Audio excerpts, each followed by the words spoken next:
E aí, pessoal, tudo bom? Bom, meu nome é Pedro, mas vocês podem me chamar de Pita, né? Já começando aqui a apresentar um pouquinho. Eu tenho 19 anos, eu sou professor de Química 1, da Frente 1 do Arcadas, como se fosse aí a Química do primeiro ano, com algumas ressalvas. E hoje, a partir de hoje, vou tentar ajudar vocês a tentar transmitir um pouco do conhecimento que eu sei. Sei o que vocês devem estar esperando aí, espero que vocês gostem das aulas dessa semana base, que vai ser uma revisão no primeiro semestre. Então, eu preparei uns slides para vocês. São os mesmos slides com algumas modificações que eu usei na semana de revisão com o pessoal do primeiro semestre. E uma lista com gabarito. Também o ideal é realmente tentar trazer esse conteúdo que a gente já viu aí ao longo do ano para tentar passar por ele ao longo das aulas. Esse vídeo, na verdade, vão ser duas aulas, né? Então vai ser dividido em duas partes, parte 1 parte 2. Eu espero que dê no máximo aí, estourando 1h40, assim, os dois vídeos juntos, estourando, seria 1h30, né? Mas é isso, espero que vocês gostem de mim, espero que vocês gostem da aula, e vamos pro vídeo. Bom, já começamos aqui com a revisão do semestre, né? O primeiro ponto que a gente vai começar a debater desde o começo do semestre é os modelos atômicos. São os modelos atômicos. A FUVEST e o Enem cobram alguns modelos principais, né? Existiram outros modelos atômicos que foram debatidos ao longo dos anos, mas esses 5 são os modelos mais importantes para a gente. São os que a FUVEST cobra, são os que o Enem bate em cima bastante. Então é isso que a gente vai conversar um pouquinho. Primeiro, o modelo atômico de Dalton, o primeiro modelo atômico definido assim. A gente pode ter que esse modelo atômico é como se fosse semelhante a uma bola de bilhar, uma bola de golfe. Aqui, que está aqui na direitinha. Pode ver. É completamente indivisível, uma esfera completamente indivisível, maciça. Maciça significa que ela não é oca, não tem nada por dentro, completamente preenchida, como se fosse uma bola de bilhar mesmo, uma bola de sinuca. Diferente de uma bola de futebol, que é oca por dentro, né? Tem ar por dentro, na realidade. E não tem carga elétrica. Ah, Pita, ela é positiva ou negativa? Ela é neutra? Não, ela não tem carga. Ela não é nem positiva, nem negativa, nem neutra. Ela só não tem carga mesmo. Neutra seria se ela tivesse uma carga positiva anulando uma carga negativa. Ou o contrário, tanto faz. Mas ela não tem carga, nenhuma das duas. O segundo modelo atômico, anos depois, é o Thomson. O Thomson vai dizer que não. Peraí, Dalton estava errado. O cara viajou. Tá certo que o átomo é uma esfera maciça, mas ele é uma esfera maciça com carga positiva e com elétrons de carga negativa ao redor dele. Como se fosse um pudinzinho com passas ali. Ele dá exatamente esse nome, né? Como se fosse um pudim com passas. Uma esfera com várias bolinhas ali nas extremidades dele, na superfície dele. E ele vai fazer isso através de um experimento com umas ampolas, mas o importante para a gente aqui não é bem conhecer o experimento dele, mas saber qual foi o resultado. E o resultado foi esse, que ele decidiu que o átomo era formado por uma esfera maciça com carga positiva e outras cargas menorzinhas negativas, chamadas de elétrons. Anos depois, novamente, tivemos outro cara. Esse outro cara foi Rutherford. Rutherford vai olhar para Thomson e vai falar, esses dois caras falando bosta. Não é bem assim que ele falou. Na verdade, o átomo, ele tem um núcleo, que tem prótons, que está ali com carga positiva, e tem uma região específica ao redor do núcleo, que ficam os elétrons. Essa região específica ele chamou de eletrosfera. Basicamente, ele não disse que tinha órbitas, não disse que os elétrons giravam ao redor do núcleo, ele só disse que tinha uma eletrosfera que estava ao redor do núcleo, onde tinha elétrons. Esses elétrons tinham carga negativa e o núcleo tinha carga positiva. Beleza? Beleza, vamos pro próximo. O próximo foi o Bohr, o grande Bohr. O Bohr olhou o modelo atômico de Rutherford e falou, cara, esse maluco é bom. O cara é bom, o cara é brabo. Tem que aceitar isso daí.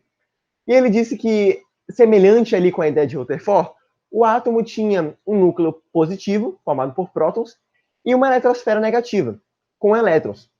Só que esses elétrons não ficavam parados, estáticos na eletrosfera. Eles ficavam girando ao redor do núcleo, como se fossem uma órbita. E aí isso aí ele vai dar um nome, o apelido de sistema orbital. É como se fosse o modelo do sistema solar.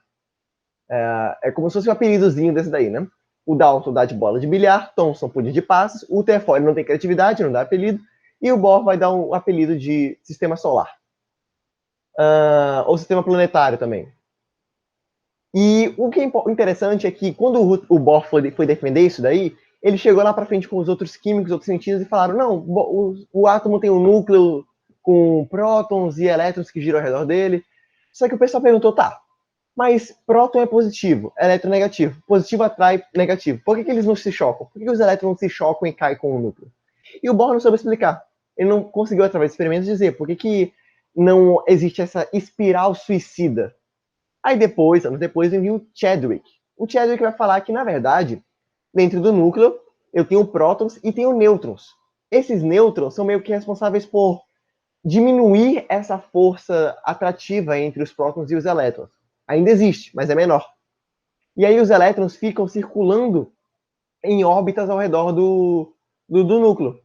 Basicamente, junto ali com o modelo de Bohr, ele fala que os elétrons vão absorver energia para ir para uma camada, uma órbita mais longe do núcleo, e perder energia para ir para uma camada mais próxima do núcleo.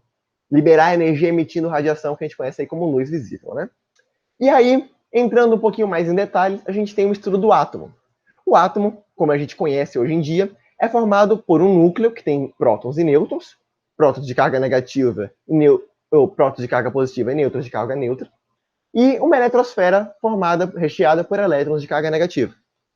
O número atômico, que é como se fosse o RG do átomo, como se fosse o número que identifica de qual elemento pertence aquele átomo, a qual elemento pertence aquele átomo. E aí é o número de prótons, o número atômico é o número de prótons que estão no núcleo do átomo, no interior do átomo, né? Como se fosse o número de identidade mesmo, o número de identificação. E também tem o número de massa, que é usado para medir, de fato, a massa do átomo, que é a soma do número de prótons com o número de nêutrons no núcleo do átomo. Isso aí vai definir a massa. Pita, por que não pode contar com os elétrons também nessa questão? Os elétrons têm uma massa muito significante. É mais ou menos 10 vezes 10 a menos 16. 10 elevado a menos 16. É uma massa muito significante. Então, praticamente não se releva isso daí. Aí, tem uma forma de comparar os átomos. Os átomos, você vai comparando átomos de determinados elementos.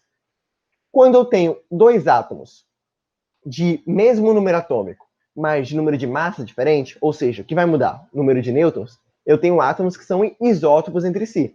Bem aqui, mesmo número atômico e número de massa diferente. Quando eu tenho dois átomos que têm o mesmo número de massa, mas eles têm número de prótons diferente, ou seja, número atômico diferente, eles vão ser isóbaros. Já quando eu tenho um elétron com o mesmo número de nêutrons, perdão, quando eu tenho átomos com o mesmo número de nêutrons, eu vou ter átomos isótonos. E, por fim, átomos isoeletrônicos são aqueles átomos que têm o mesmo número de elétrons. Agora, para não ficar só falando, vamos ver uma questãozinha da nossa lista aqui, que eu espero que vocês façam, uma lista bem interessante, feita com muito amor para vocês. Então, o que o vestibular vai cobrar de vocês sobre os modelos atômicos, sobre os átomos em si? Aqui, ó. Ele quer saber, na questão da PUC, qual é a contribuição do modelo de Rutherford. Então, a gente vai ver aqui, primeiro, elétrons mergulhados numa massa homogênea de carga positiva. Quem que fala que tem elétrons mergulhados numa massa positiva, num átomo positivo? É Thomson, por Dico Passas. Vários elétrons ali recheando a superfície do átomo. Ou seja, já não é Rutherford. Próximo. Uma estrutura altamente compactada de prótons e elétrons. Uma estrutura altamente compactada seria mais ou menos ali o modelo de Thomson, né?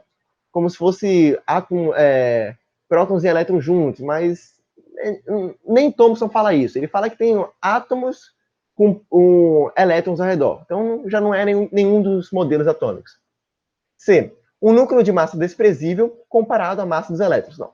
Ninguém fala que a massa do núcleo é desprezível. Pelo contrário, a massa do núcleo é muito mais relevante que a massa dos elétrons.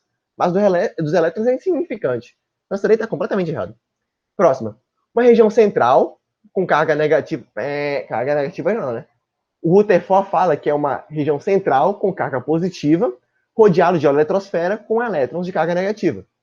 Então ele fala aqui, na letra E, um núcleo muito pequeno de carga positiva, cercado por elétrons. Perfeito. É isso que o Rutherford fala. É isso que a gente tem que saber quando não estiver entendendo aí essas questões. Aí, vamos voltar aqui. Próximo. O número de prótons, que a gente já sabe que é Z, que seria aí o número atômico, é igual ao número de elétrons quando o átomo está no estado fundamental. O que significa estado fundamental? Significa que a carga dele está neutra. O átomo está ali. Ele não é nem cátion nem ânion. Não está nem positivo nem negativo. Está neutro. Basicamente, quando, pelo contrário, ele vai ter um número atômico maior que o número de elétrons, ele já vai virar um íon positivo, um cátion. Como aqui o Na+, representadozinho. Como se ele tivesse um próton no núcleo a mais que o número de elétrons na eletrosfera.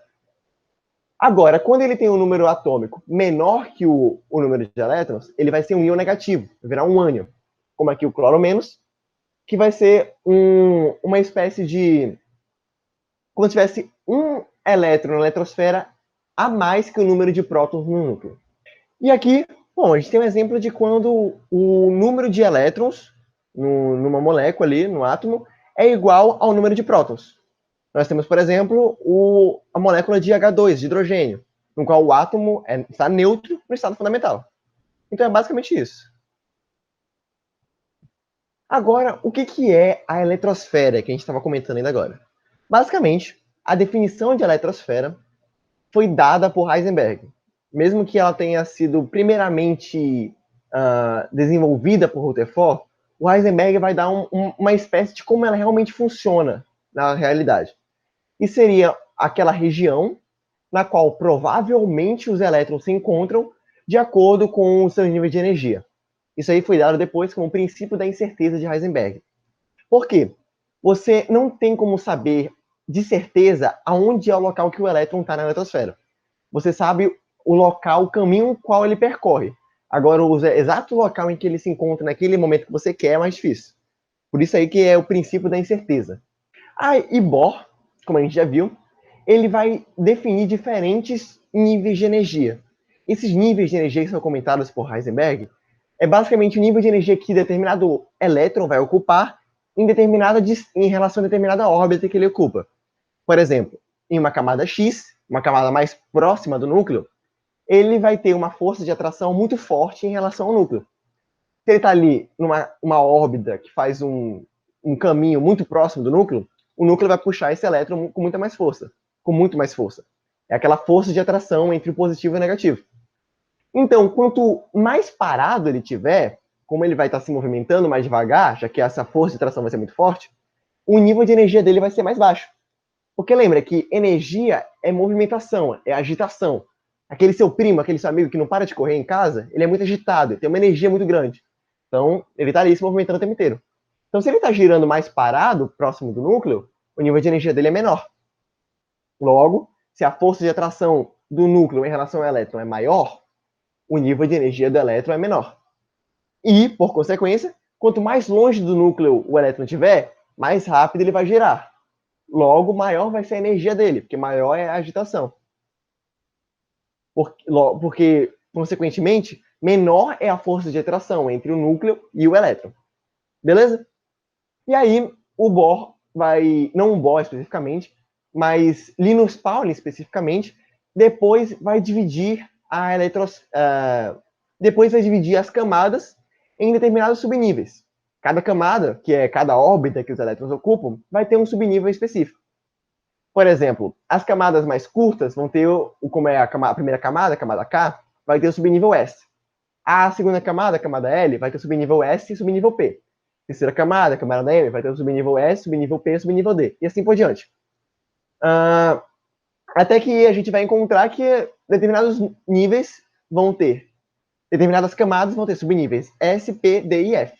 Como é que faz para decorar isso daí? Tem vários macetes, né? Tem aquele do Power Ranger Super Patrulha Delta Force, que é o que tinha na TV Globinho.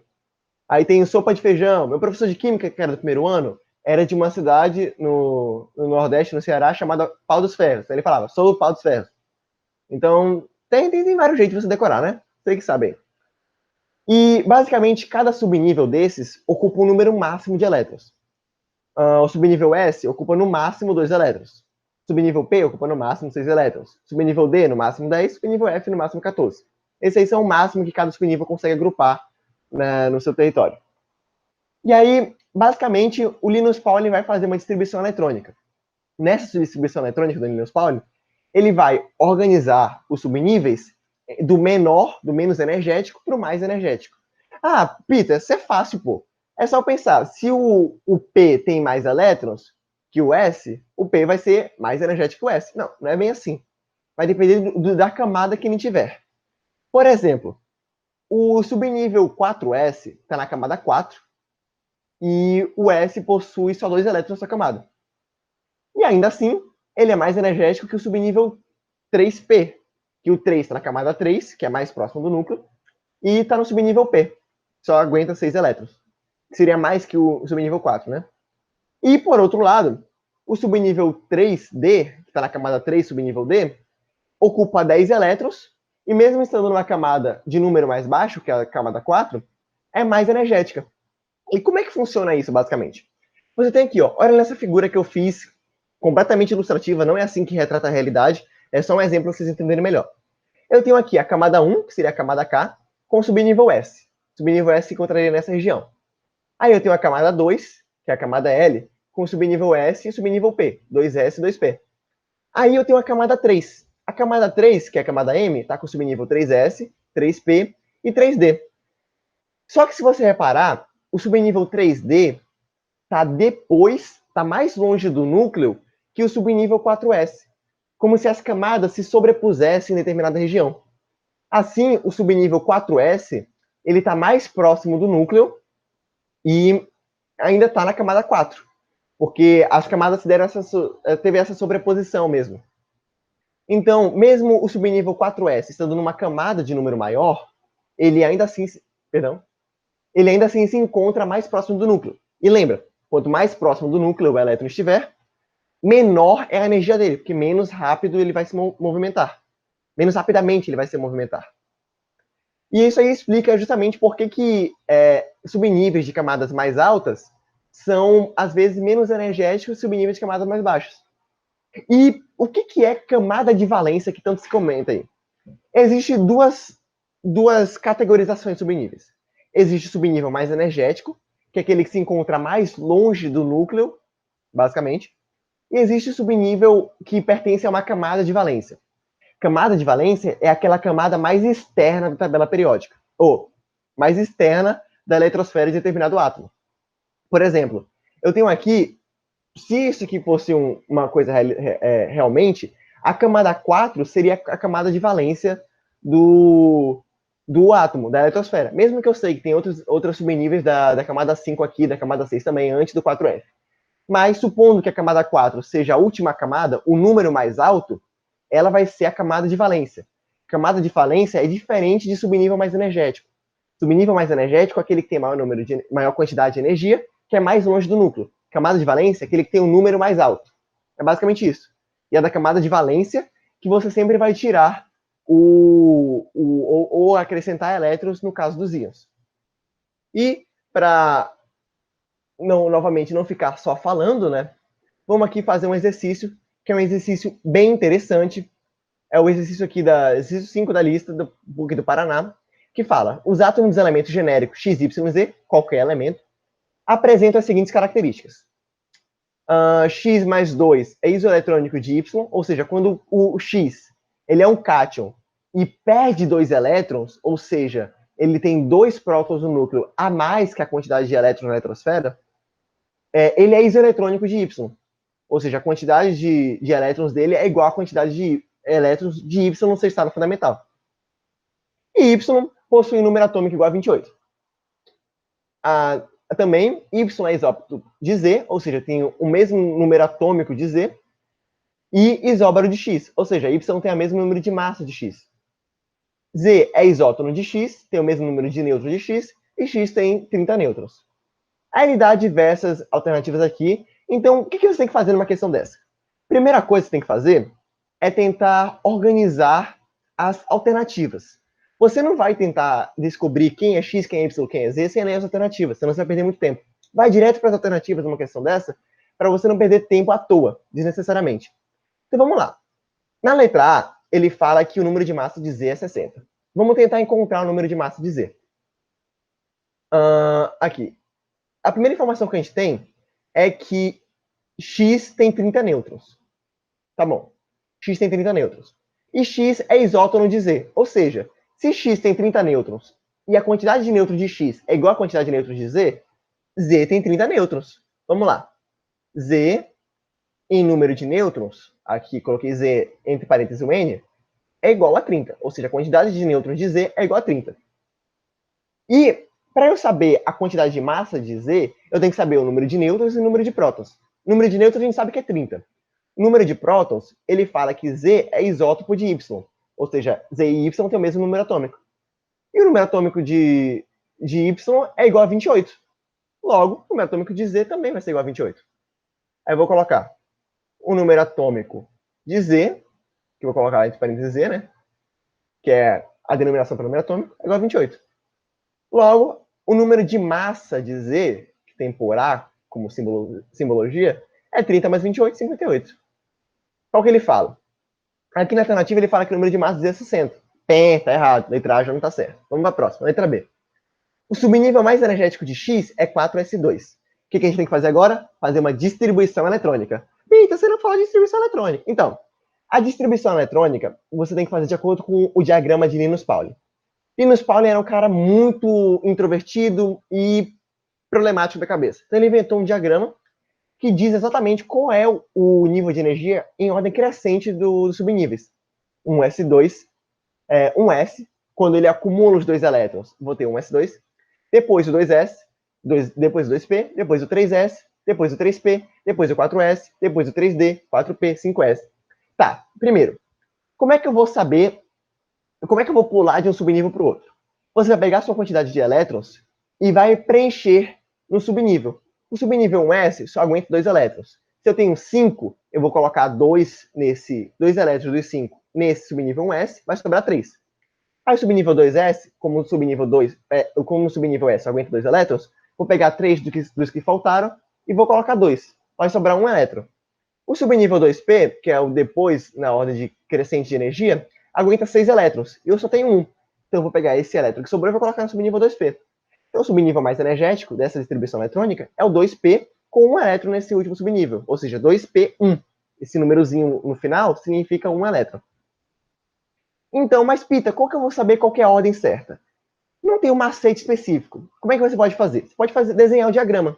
Você coloca nas linhas 1, 2, 3, 4, 5, 6, 7. E nas colunas você coloca S, P, D e F. O que você tem que saber? Que no 1 você só tem o S, no 2 você tem o S e o P, no 3 você tem o S, o P e o D, no 4 o S, o P, D e o F, no 5 também, mesma coisa, 4.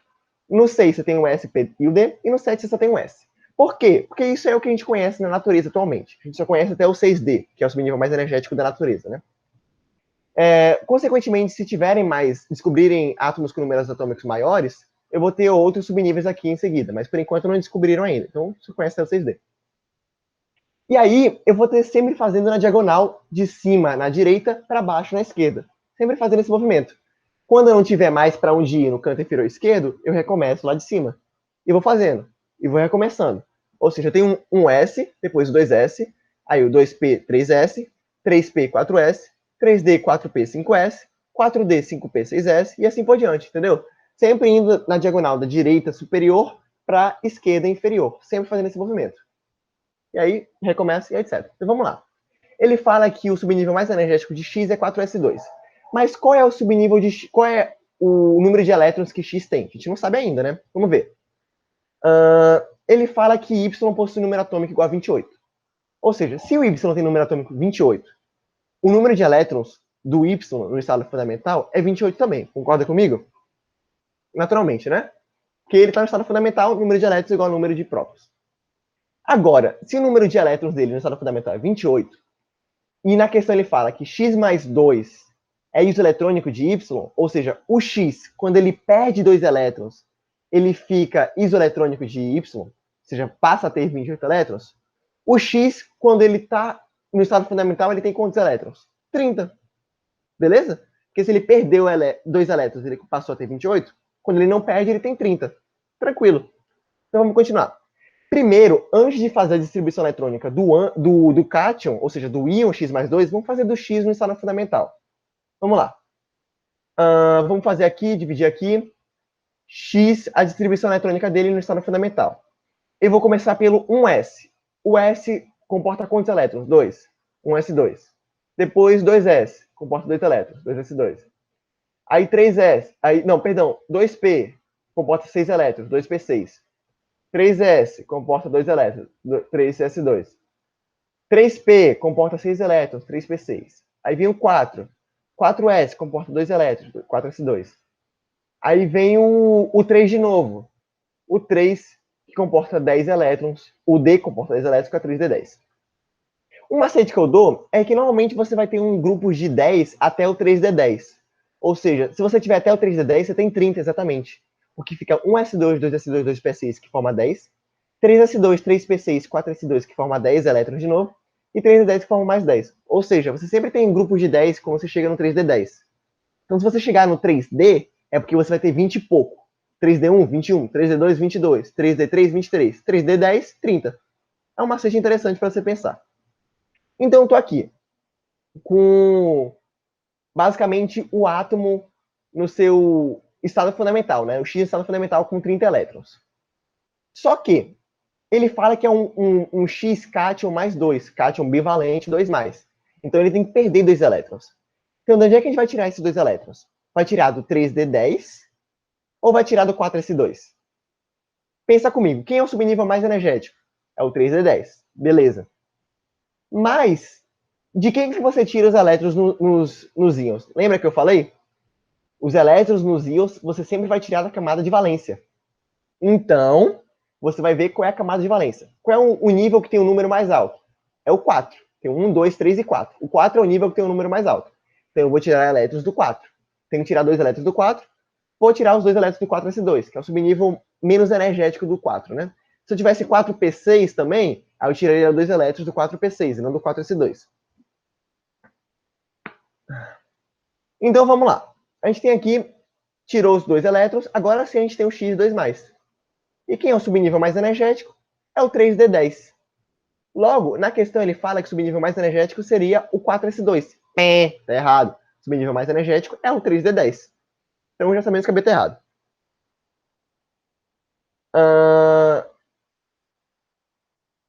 Perdão.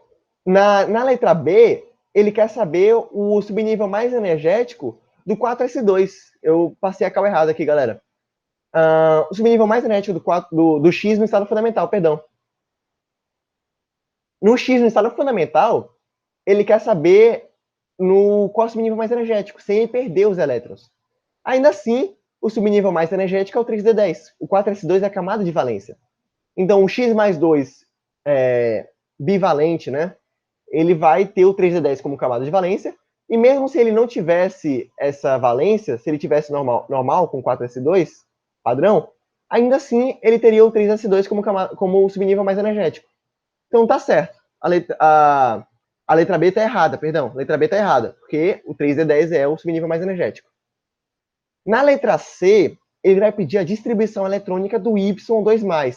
Aí sim, o Y ele vai ter uma distribuição eletrônica e perder 2 elétrons. Aí ele quer saber do cátion. Então vamos lá. O Y ele tem número atômico igual a 28. Vamos fazer a distribuição eletrônica do Y. No estado fundamental primeiro, lembra? Vamos lá. 1s2, 2s2. Por ser 28, você sabe que vai terminar em 3D alguma coisa. 3D8. Então vamos lá. 2p6, já tem 10. 3s2, 3p6, 4s2, formou 20. Então, para faltar os 28, vou dar 8, 38. É isso aí, galera. Agora a gente terminou. 1s2, 2s2, 2p6, 3s2, 3p6, 4s2, 3d8. Isso aqui é a distribuição eletrônica do Y no estado fundamental dele. Mas ele quer saber do Y2+. Então, para eu tirar, eu vou tirar da onde esse elétron? Esses 2 elétrons que ele perde aqui, como sendo o cátion. Eu vou tirar da camada de valência, não é do subnível mais energético. Então, eu vou tirar do 4s2 aqui, ó. Vai ficar 1s2, 2s2, 2p6, 3s2, 3p6, 3d8. Lá na questão, ele queria que a gente se confundisse. Ele tirou do subnível mais energético, ele tirou do 3d6. Tá errado. O certo era para ficar tirar do 4s2 e deixar o 3d8. Beleza? Era uma pegadinha aí que o cara tava fazendo. Próximo. O número de nêutrons de Y é igual a 30. Como é que a gente sabe o número de nêutrons de Y, né? Vamos lá. A gente sabe que o número de elétrons de X é 30.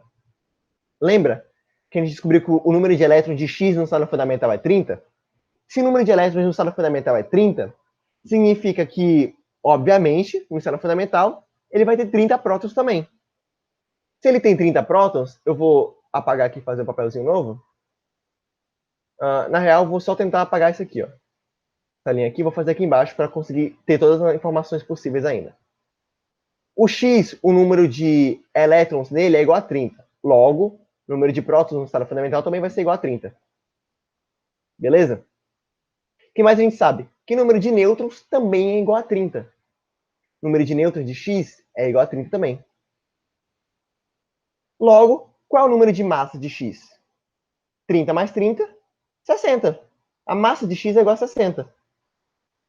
E a gente sabe que Y é isóbaro de X. Se Y é isóbaro de X, a massa de Y também é 60.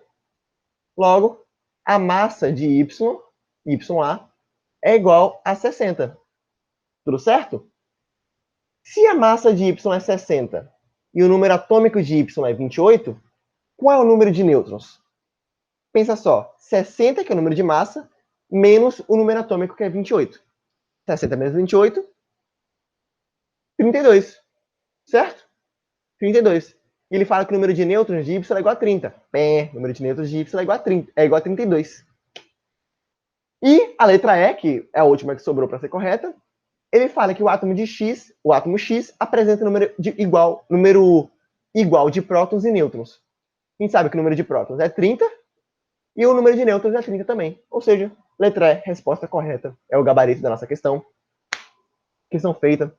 Se vocês tiverem alguma dúvida sobre a questão, algum questionamento, alguma dívida... Não, dívida não, por favor. Dívida não é comigo. Mas se tiver alguma coisa sobre a questão, podem mandar mensagem para mim, que vai estar com o meu número aí no direcionamento. Podem mandar e-mail. Não sei se alguém vai mandar e-mail, com certeza não, né? Mas manda mensagem, porque fiquem tranquilos, não tenham medo de mandar mensagem para mim em nenhum momento, né? Então vamos continuar com a aulinha de hoje. Emissões de energia. Lembra que eu falei que quando um átomo, quando um elétron muda de um subnível mais interno para mais externo, que é mais energético, ele absorve energia? Que afinal, se ele precisa ir de um nível mais interno, que é menos energético, para um nível mais externo, que é mais energético, ele vai absorver energia? Quando ele vai do nível mais externo para o mais interno, ele vai liberar energia.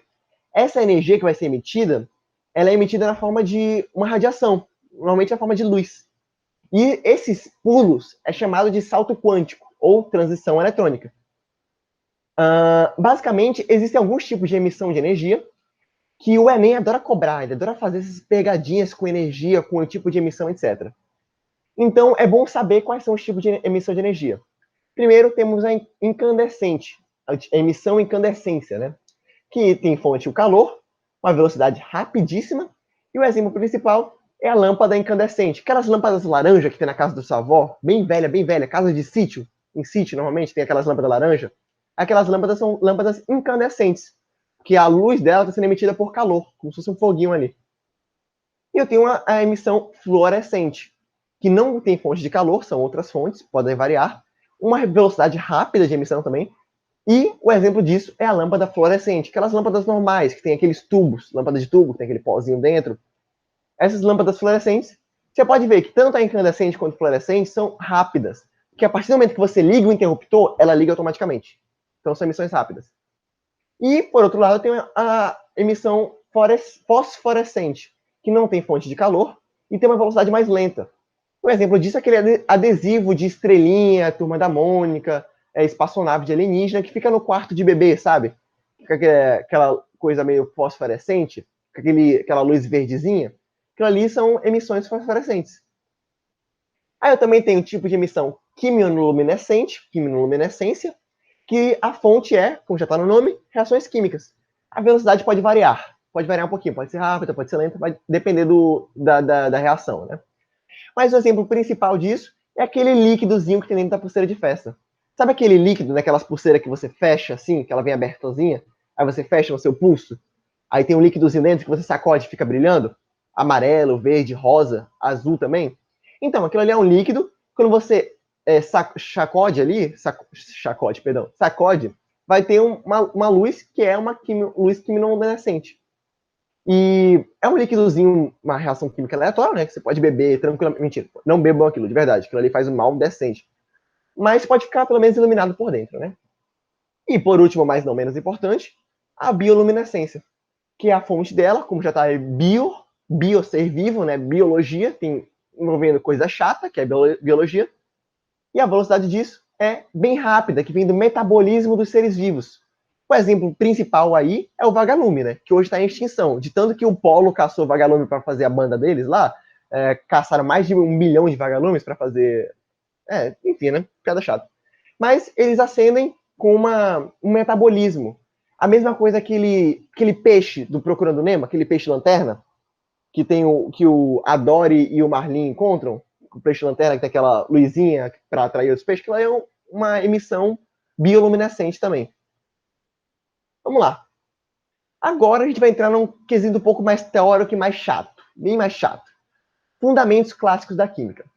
Primeiro, você tem que saber as leis da química. O que são as leis principais da química? Primeiro, lei de Lavoisier, lei de conservação das massas. É aquela típica lei que tem naqueles posts de Facebook com lobinho no fundo. Na natureza, nada se cria, nada se perde, tudo se transforma. É isso aí. É a lei de conservação das massas. Basicamente, ele fala que numa reação química, se eu tenho uma determinada massa de reagente, quando ela reagir e formar o produto, a mesma massa que eu tenho nos reagentes tem que ser igual à massa dos produtos quando o rendimento da reação, quando a pureza é de 100%. Se não for de 100%, aí a gente já vai entrar em outros detalhes que nós vamos ver mais à frente, estequiometria. Na verdade, vocês vão ver com a Luísa. Muito gente boa, Luísa. Recomendo. Recomendo não. Assistam ela dando. E depois eu tenho também a lei de Prost. A lei de Prost, lei das proporções definidas, lei de proporções, Prost, proporções, não travou, eu que falei mesmo. A lei de proporções definidas, eu decoro assim, tá? Prost, proporções, diz que numa reação química, as proporções estequiométricas têm que ser seguidas. Estequiometria, coisa chata, mas relaxa. Só fala basicamente o seguinte: se para uma molécula de água eu preciso de 2 átomos e 2 átomos de hidrogênio e 1 átomo de oxigênio, para 2 moléculas de água eu vou precisar de 4 átomos de hidrogênio e 2 átomos de oxigênio, e assim por diante. Se para fazer um misto você precisa de 2 fatias de pão, uma de queijo e uma de presunto, para fazer 2 mistos você precisa de 4 fatias de pão, 2 de queijo, 2 de presunto. É isso. Proporções estequiométricas definidas. É isso que Prost fala. Mas, seguindo, né? Agora, fundamentos modernos da química. Fundamentos modernos da química são alguns conceitos que é importante saber. Você já deve ter visto aí, ouvido falar ao longo dessa aula em quesito. Mas o que são? Basicamente, eu tenho que a massa atômica de um átomo é a massa de uma unidade de átomo que indica o número de prótons e nêutrons de um átomo para calcular o valor da massa. Como assim, Pita? A massa atômica é a mesma coisa que a massa de um átomo normal? Sim, unidade de massa. Só que a massa atômica ela é medida em U. É uma unidade específica. Basicamente, um U é a massa de um próton, ou um nêutron, que tem a massa igual, né? Então, por exemplo, se eu digo que o carbono tem massa igual a 12 U, é porque ele tem 12 prótons e nêutrons. 6 prótons e 6 nêutrons. Ou seja, 12 U. 6 U dos prótons e 6 U dos nêutrons. Se eu falo que o hidrogênio tem um U de massa, é porque ele só tem um próton no núcleo. Então ele só vai ter um U de massa, né? O hélio tem um próton, tem 2 prótons e um nêutron, né? Então ele vai ter 3 de massa. É nessa ideia que vocês têm que entender aí, basicamente. Agora, a massa molecular já é outra coisa. A massa molecular é a massa que eu tenho de uma molécula inteira. O que é uma molécula? É a junção de átomos. Ou seja, se a molécula de H2O tem 2 átomos de hidrogênio e 1 átomo de oxigênio, o hidrogênio tem massa igual a 1 U. Cada átomo de hidrogênio tem 1 U. E o oxigênio tem massa igual a 16 U.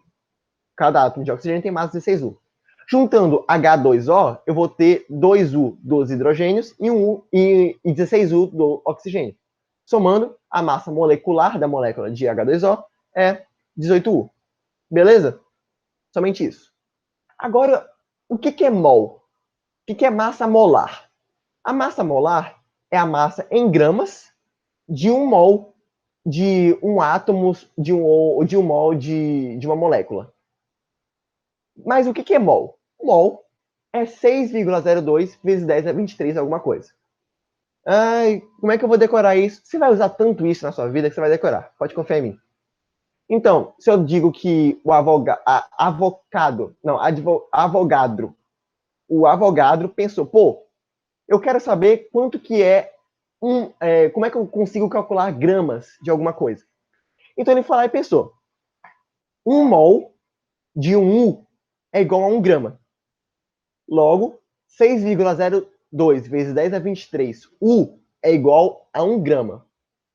Então, se eu tenho um carbono que tem massa atômica 12U, 1 mol de carbono vai ter 12 gramas. É somente isso. É só isso. 1 mol de carbono, que tem 12U de massa atômica, em massa molar vai ter 12 gramas. Pita, é a proporção de 1 para 1, né? Esquisito? Sim. 1 mol de U é igual a 1 grama. Se eu tenho 1 mol de 2U, eu vou ter 2 gramas. Basicamente isso, tem que saber. Tabela periódica. Tabela periódica, o ponto-chave da química, é composta por grupos e períodos. Grupos são as colunas, as verticais, e períodos são as linhas, as horizontais. Numa mesma coluna, eu vou ter átomos com os mesmos subníveis mais energéticos. Ou seja, na distribuição eletrônica, aquele último subnível deles vai ser igual. O S, o P, o D, o S1, S2, P1, P2, P3, P4, D1, D2, enfim. E isso aí nas mesmas colunas, né, nos mesmos grupos. Mas lembrando que a camada deles vai mudar. Por exemplo, no primeiro pode ser 1S1, depois 2S1, depois 3S1. Mas na mesma coluna, o subnível mais energético é o mesmo, que muda suas camadas. E, por outro lado, na mesma linha, eu vou ter as mesmas camadas de valência. São as camadas mais externas. Pita, é o último número que aparece na distribuição eletrônica? Não é o último número. É a camada mais externa. São duas coisas diferentes. Na mesma linha, eu tenho átomos com as mesmas camadas de valência. Elementos com as mesmas camadas de valência. Agora vamos falar dos grupos especificamente. Primeiro, dos grupos dos metais. Os metais, normalmente, quando eles se juntam, eles vão formar substâncias que, normalmente, vão ser boas condutoras de energia elétrica e energia térmica, ou seja, boas condutoras de eletricidade e calor, são facilmente transformados em lâminas ou fios, ductibilidade muito boa, ductibilidade e transformação em fio. E lâmina seria boa maleabilidade, né? Capacidade de malear. São sólidos a temperatura ambiente, à exceção do mercúrio, que é líquido. Agora a gente tem os grupos dos metais, especificamente. Eu tenho os metais alcalinos, que todos terminam com a distribuição eletrônica no S1, 2S1, 3S1, 4S1. E os metais alcalinos terrosos, que são 2S2, 3S2, 4S2. Eu vou ter os metais de transição externa, que basicamente vai ser do D1 até o D10, D1, D2, D3, D4, D5, D6, até o D10. E eu vou ter os metais de transição interna, que vai ser do F1 até o F14. O metal de transição interna, para você saber qual é o externo e qual é o interno, é bom e interessante pensar que os de transição interna estão dentro dos de transição externa, aqui, ó, no espaçozinho. Basicamente, você nunca se perguntou o que são aqueles metais que estão embaixo da tabela periódica? Cada um deles corresponde a um grupo desse daqui, ó. Ou seja, a camada de valência desses metais, dos lantanídeos, eles são a mesma camada de valência do césio e do bário, por exemplo. E dos actinídeos, que são os de baixo, mesma camada de valência do frâncio e do rádio. E eles estão na mesmo período, né? Só o que vai mudar mesmo são os subníveis mais energéticos. E eu tenho outros metais também. Eu tenho esses metais aqui que fazem parte dos grupos que estão em grupos de ametais, mas esses em amarelinho, como um todo, são metais. Alumínio, o galho, o estanho, etc. E isso vai nos levar aos grupos dos ametais e semimetais e outros metais, né? Basicamente, eu vou ter o grupo do boro, que é onde eu tenho o boro, que é um semimetal, e outros metais. O grupo do carbono, que é um metal, silênio, germânio, semimetais e outros metais. Nitrogênio, grupo de nitrogênio, que é o nitrogênio, fósforo, alguns semimetais e outros metais. O grupo dos calcogênios, oxigênio, enxofre, selênio, semimetais e um metal. E o grupo dos halogênios, que são flúor, cloro, bromo, só metais. Peter, como é que eu vou decorar esses nomes tudo, velho? Não dá não. Então, o grupo do boro, carbono e nitrogênio eu acho que é fácil, né? Só pensar. O grupo do boro, boro. O grupo do carbono, carbono. O grupo do nitrogênio, nitrogênio. Agora, o grupo dos calcogênios, que é do oxigênio, e dos halogênios, que é o do flúor, é um pouco mais difícil de lembrar. Como que eu lembro que o calcogênio vem na frente, vem primeiro, né? O P4. Eu penso assim, o cálcio está no começo da tabela periódica. Então, os calcogênios vêm primeiro. Vem antes dos halogênios. Estão mais à esquerda, né? E para mim funciona. Eu sempre penso em cálcio, que está lá no começo da tabela periódica, está lá na esquerda, lá nos metais alcalinos terrosos. Então, o grupo dos calcogênios, começa com cal, vai vir primeiro. Funciona para mim. Halogênio vem depois, que fica lá no fundo do ralo, né? Então, para mim é isso daí. E os ametais, que são esses verdinhos? Normalmente eles vão formar substâncias que são más condutores de energia elétrica e energia térmica, menos o carbono na forma de grafite, né? Que, não sei se vocês já viram, mas o grafite pega fogo, carbono também. Então, e também não são facilmente transformadas em lâminas ou fios. Repita, elas são sólidas, líquidas ou gasosas à temperatura ambiente? Variadas. Elas são tudo. São todas ao mesmo tempo.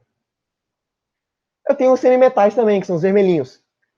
Os semimetais, eles têm literalmente propriedades intermediárias entre os metais e ametais. Ou seja, não são nem bons nem ruins condutores, não são nem bons nem ruins dúcteis, são intermediários, né? Meio dos dois. E eles vão normalmente ser sólidos. Normalmente eles são sólidos à temperatura ambiente. Só que existem alguns teóricos que falam que os semimetais não existem. Na real, eles são o boro, o silênio, o germânio e o arsênio são ametais, e o SB, que eu sempre esqueço que é, o telúrio e o polônio são metais. Mas, para via de regras, eles são semimetais com propriedades intermediárias.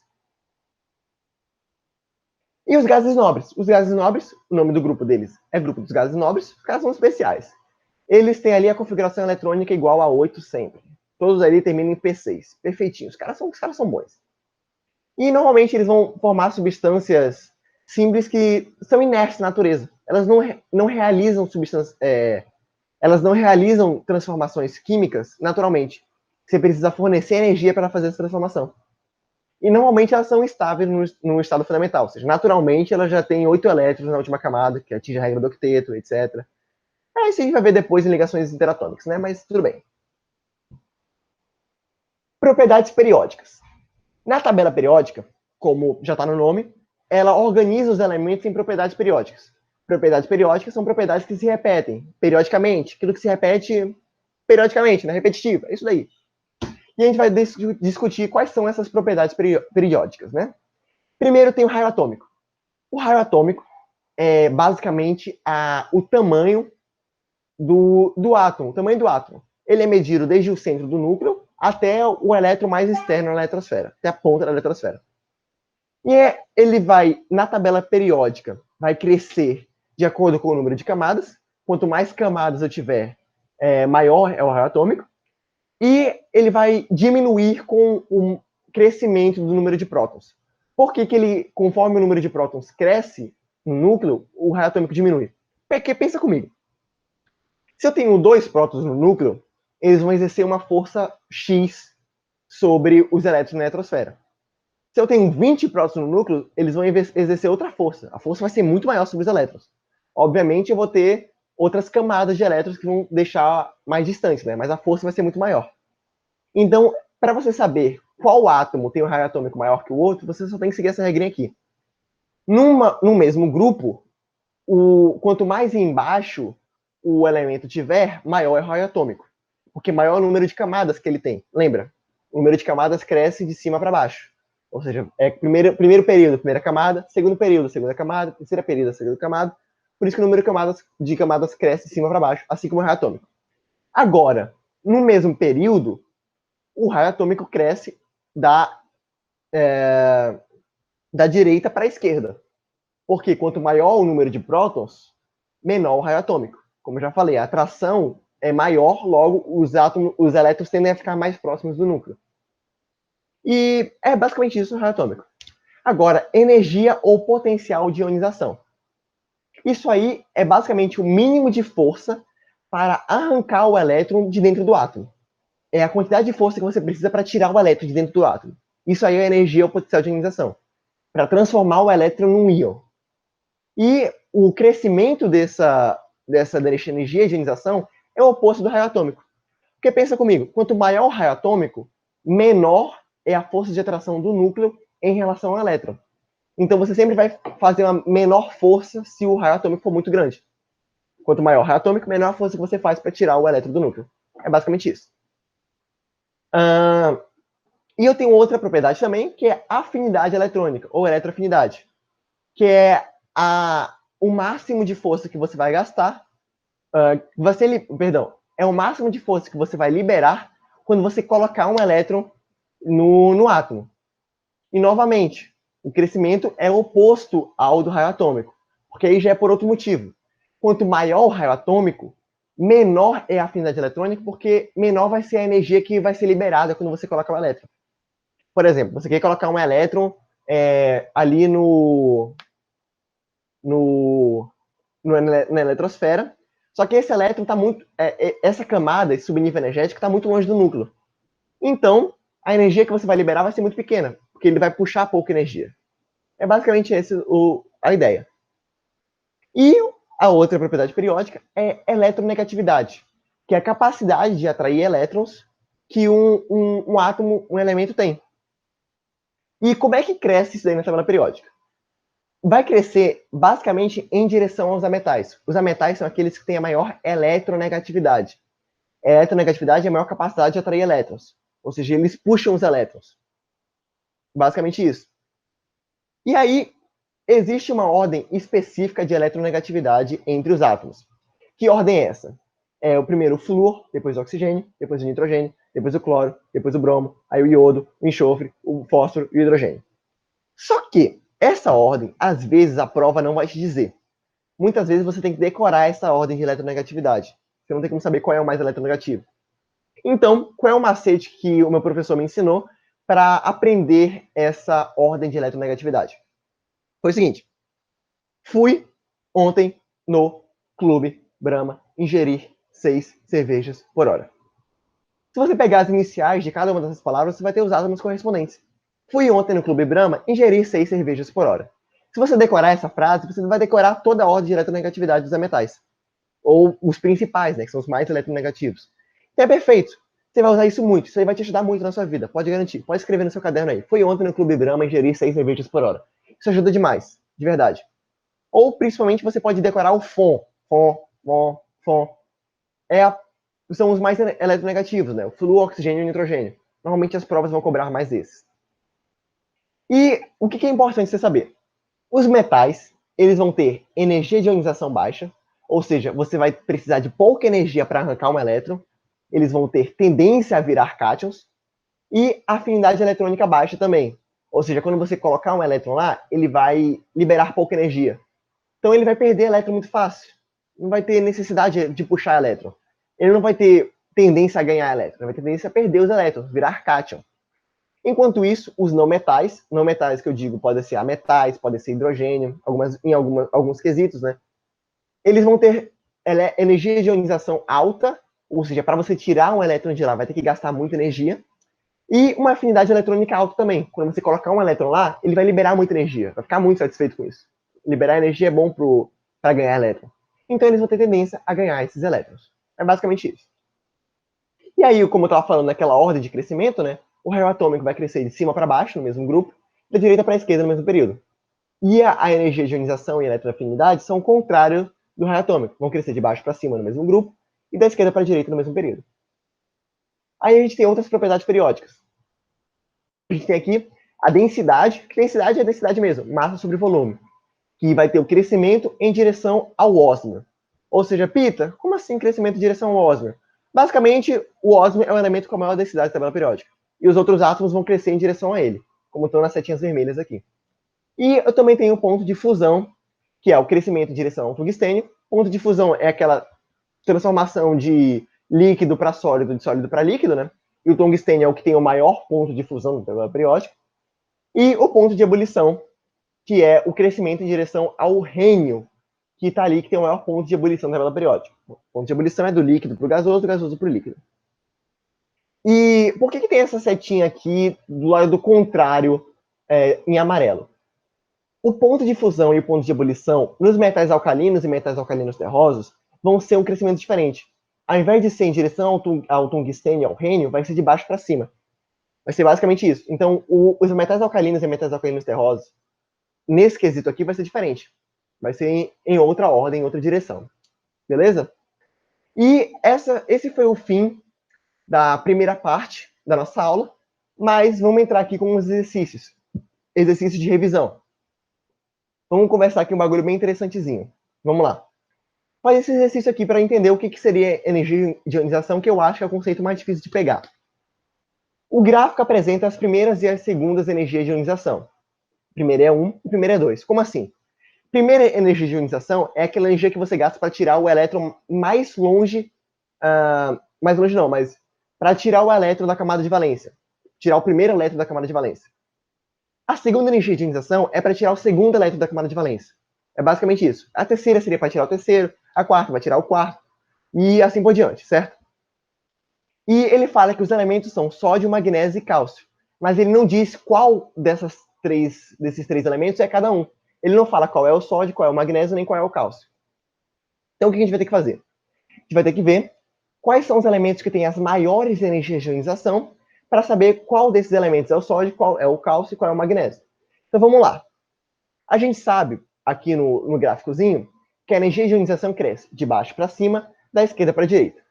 O sódio está aqui, terminando no 3s1, certo? Terceiro período da tabela periódica e primeira coluna, alcalinos, metais alcalinos, então ele termina em 3s1, a distribuição eletrônica dele.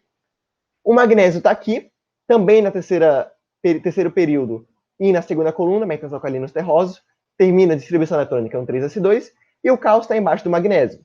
Ou seja, está ali na quarto período, também em 4s2, na distribuição eletrônica, né? Então vamos pensar um pouquinho. O sódio, ele só tem um elétron na última camada. O sódio, basicamente, ele só vai ter um elétron na camada de valência, né? Ele vai ter ali no 3s1, que vai ser um elétron e vai estar sozinho. Quando você tirar esse elétron do sódio, o outro elétron vai estar muito longe mesmo. Quando você tirar um elétron do sódio, o outro elétron vai estar muito mais perto do núcleo. A energia de ionização vai mudar muito. Porque para tirar o outro elétron, que está numa camada mais abaixo, vai estar muito mais perto do núcleo. São duas camadas diferentes. Vai mudar demais a segunda energia de ionização. Então, mesmo que a primeira seja mais baixa, a segunda é muito mais alta. E qual é o único átomo daqui, desses três, da colunazinha, que vai ter uma diferença muito grande de energia? É o 3. Então, naturalmente, o sódio é o terceiro. Você poderia tirar isso também, pensando que a primeira energia de ionização do sódio, que é aquela que a gente trabalha na tabela periódica, ela está começando aqui de baixo. Ó. Ela está bem baixinha, ela é mais baixa. E o crescimento da energia de ionização é de cima para baixo, da esquerda para a direita. Então, o sódio realmente tem a primeira energia de ionização mais baixa, que o magnésio, que o cálcio. Mesmo que ele esteja mais em cima, ele está mais à esquerda. Então, a primeira energia de ionização é mais baixa, mas a segunda é muito mais alta, porque mudou de camada, então ficou muito mais perto do núcleo. E entre o magnésio e o cálcio, lembra, no mesmo grupo, na mesma coluna, cresce de baixo para cima. Então, o magnésio tem uma energia de ionização maior que a do cálcio.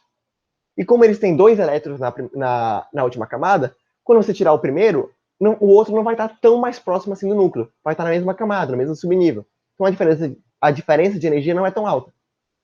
Então, o magnésio tem uma energia de ionização mais alta que a do cálcio, tanto primeira quanto segunda, né?